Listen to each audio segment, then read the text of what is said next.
Dans ces discussions qu'on a sur le bras de fer entre l'Algérie et la France, ce matin, une séquence assez inouïe chez nos confrères d'RTL, il faut le dire.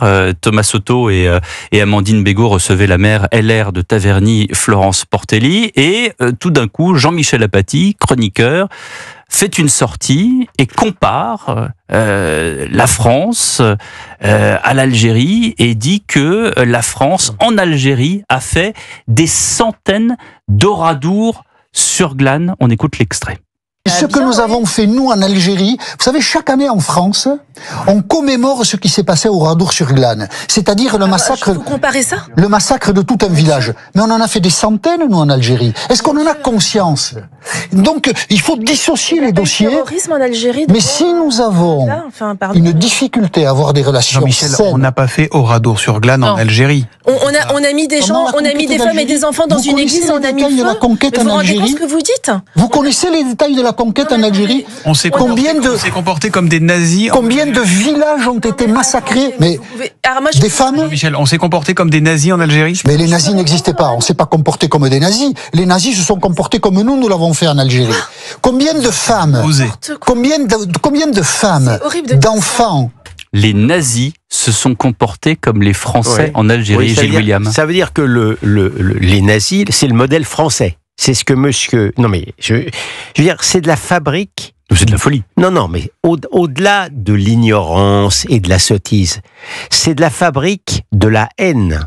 Comme mettez-vous à la place des petits Algériens, mais y compris ceux qui sont originaires de France. Si un Français, si un journaliste français qui est invité partout, leur explique que la France a, d'une certaine manière, fabriqué le nazisme, que en Algérie, on a donc enfermé, si je comprends bien, on a donc enfermé des femmes, des enfants, des civils dans une mosquée et qu'on y a mis le feu, pour faire la comparaison avec Oradour-sur-Glane, mais il est normal qu'on s'aplatisse devant l'Algérie. Après des déclarations comme ça, mais monsieur Tebboune, qui détient en ce moment notre Boualem, mais il boit du petit lait. Donc, pardon, mais je peux pas qualifier des propos pareils, parce que si je les qualifie... Non, mais très sincèrement, mais je sais, parce que c'est inqualifiable. Oui, puis c'est totalement inqualifiable. On peut pas comparer tout le temps. Je sais pas pourquoi. Je dis peut-être ça parce que je suis pas 100% français, mais j'ai l'impression qu'en France, il y a cette folie de la comparaison. Ça, regardez ce qui s'est passé à l'époque dans un autre pays, dans un autre contexte, dans un autre.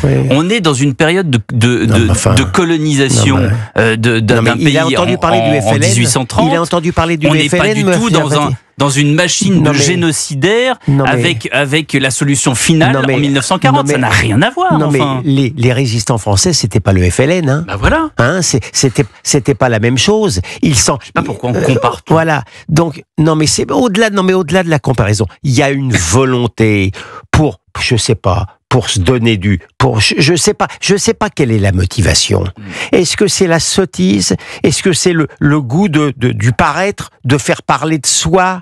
Mais ce sont des propos littéralement irresponsables. Et je vous répète, c'est de la fabrique de la haine. Maître Goldnadel, est-ce que ces propos sont condamnables? Non, sur le plan.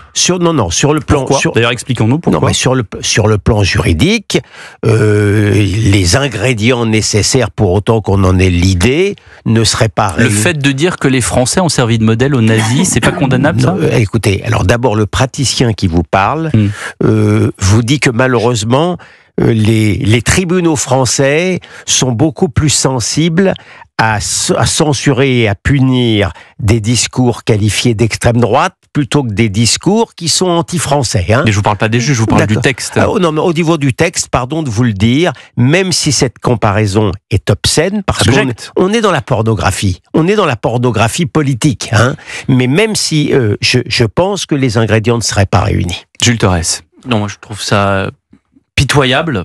Moi, en plus, c'est intéressant parce que ce week-end, j'ai été attaqué par Jean-Michel Apathy. Et pas que par lui. Oui, pas que par lui. Mais moi, mes deux grands-parents, ils ont fait la guerre d'Algérie. Je suis petit-fils de Pied Noir. Les deux pères de mes deux grands-parents ont participé à la Seconde Guerre mondiale aussi, il était résistant. Et en fait, quand j'entends ça, en fait, je trouve ça dingue. Et moi, je trouve ça dingue que l'ARCOM ne se saisissent pas d'une affaire comme ça. Parce que le régime français, les soldats français, ils n'ont pas fait Oradour-sur-Glane en Algérie. C'est pas vrai. Ils n'ont pas massacré 643 personnes dans un village.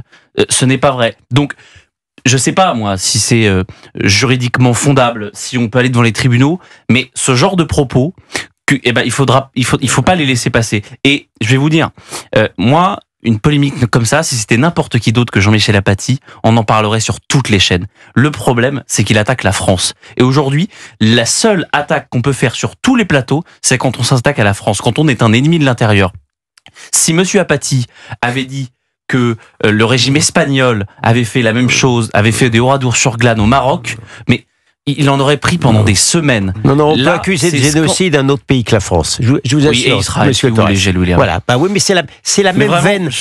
C'est la même veine anti-occidentale.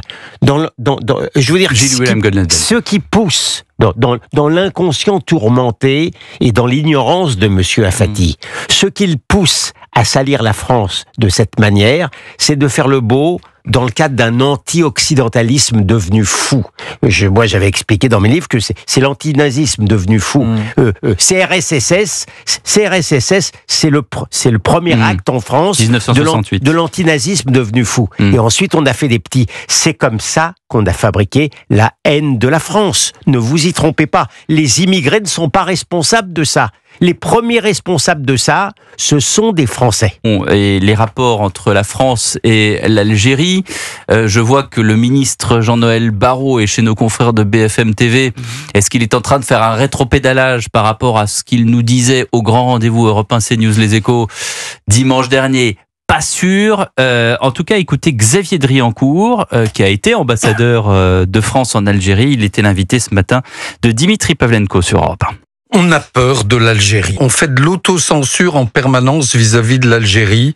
Parce qu'il y a les souvenirs de la colonisation, de la guerre. Alors, ça justifie beaucoup de choses, on ne fait rien. Je pense que on pourrait bloquer Air Algérie, qui refuse de prendre les gens pour l'Algérie avec un laissez-passer consulaire et même une pièce d'identité. On peut fermer un certain nombre de consulats algériens, à commencer par le consulat de Strasbourg. On peut cibler un certain nombre de personnes qui résident en France. Voilà les quelques propositions de Xavier Driancourt, Gilles-William Goldadel. Elles me paraissent frapper au coin du bon sens. L'explication que Monsieur l'ambassadeur Driancourt a donnée de notre crainte de l'Algérie repose en partie, effectivement, sur le complexe de la colonisation. Et on parlait de Monsieur Apathy, il vient de mettre encore une pièce dans cette machine infernale. Il y a une sorte aussi de masochisme français qui vient de là. Hein. Mais toutes les recettes que donne Monsieur l'ambassadeur, qui connaît bien son affaire, me paraissent tout à fait praticables. Je crois aussi, il oublie peut-être aussi, Monsieur l'ambassadeur, que nous avons de très nombreux Algériens en France, que la plupart sont parfaits, mais que le nombre, c'est le nombre, et qu'il peut y avoir une minorité agissante et qui pourrait faire du mal aux Français. Et d'ailleurs, malheureusement, c'est arrivé, si je ne m'abuse, encore à Mulhouse, il y a 48 heures. Donc je crains qu'il faille intégrer ça dans l'équation, mais de là à la position, je sais que M. Barrot a prononcé son discours de fuite chez vous, c'est un discours insensé. Monsieur Barrot, pardon de vous le dire, a fait la leçon à Monsieur Bardella parce qu'il avait serré la pince d'un ministre israélien. Mais Monsieur Barrot, il est très bravache avec les Israéliens, qui sont pourtant en deuil actuellement, mais par contre, lorsqu'il s'agit de l'Algérie, du dictateur Tebboune, qui a notre Boualem dans ses géoles, il file d'où, monsieur le ministre? Oui, en substance, il nous disait que le problème n'était pas en Algérie, mais en Syrie, où il y avait le terreau des terroristes islamistes. C'était pas un Syrien.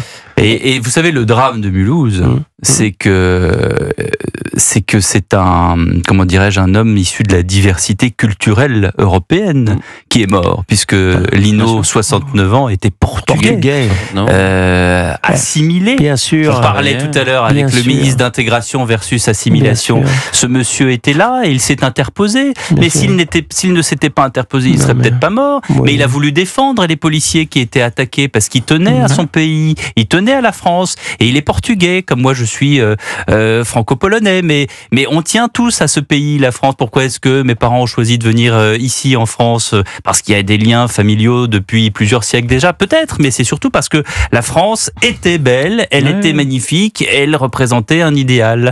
Et Lino, 69 ans, il était là pour protéger cette France, pour protéger ces policiers français contre l'islamisme radical.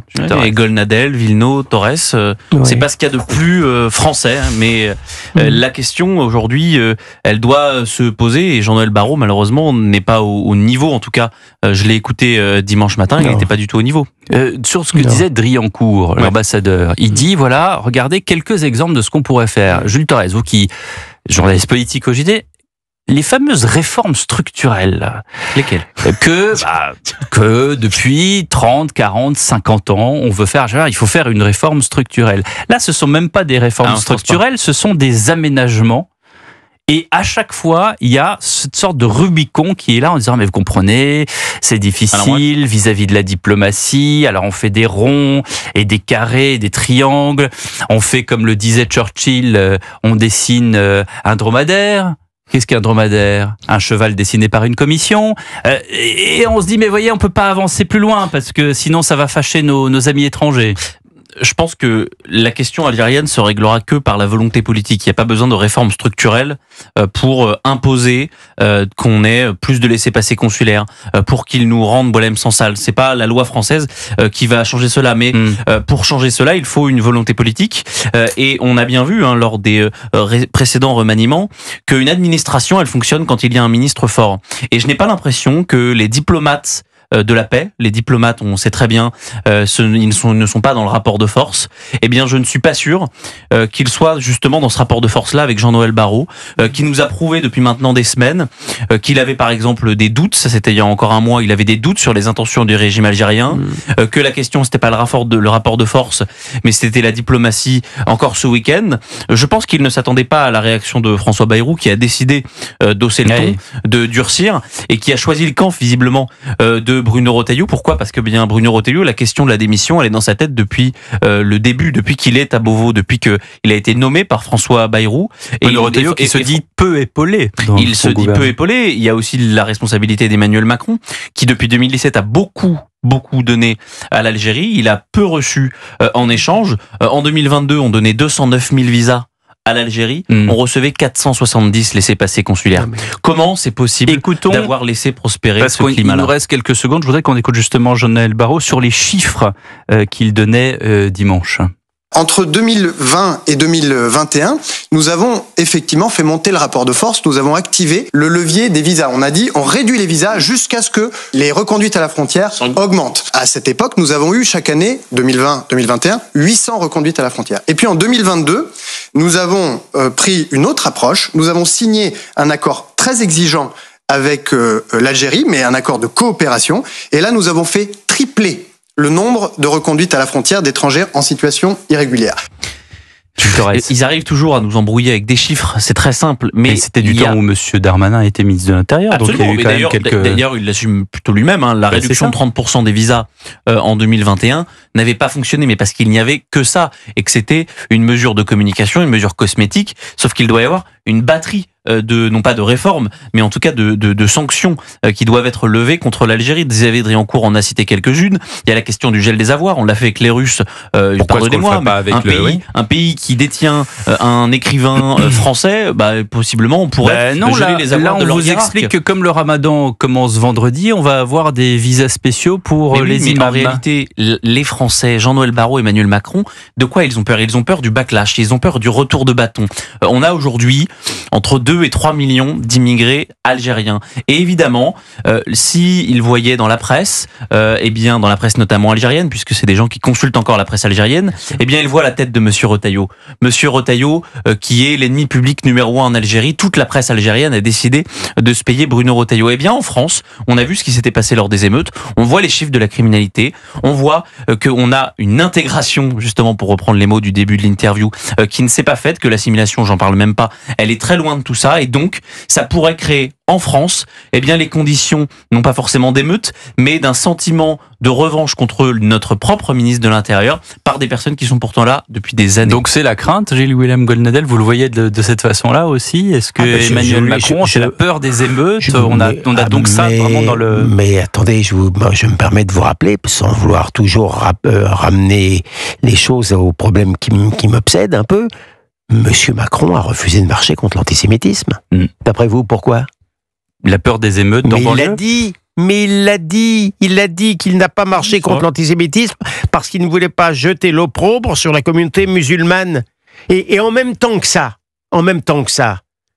on prend la posture martiale en ce qui concerne l'Europe. C'est ça qui est extraordinaire. On n'est pas capable de régler un problème très ponctuel d'immigration avec les Algériens, mais en même temps on montre ses muscles, on avait à faire un concours avec Monsieur Trump, etc., en expliquant qu'il faut pas céder, je vais t'envoyer même des troupes, mais c'est le décalage incroyable entre le dit et le fait.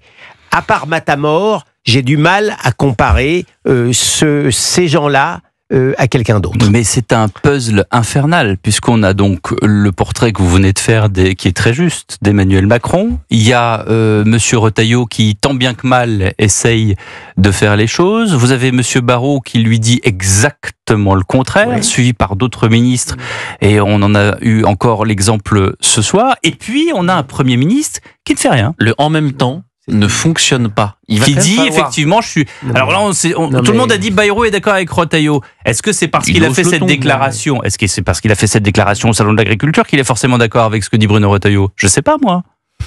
Moi, je pense qu'il est plutôt sur sa ligne, mais c'est le problème de François Bayrou. D'ailleurs, ce comité interministériel de demain, ça pourrait être un comité de plus qui ne nous donnera aucune solution et rien de concret. Vous savez quoi? On va en parler demain, je pense longuement. Merci Gilles-William Goldnadel, merci Jules Torres.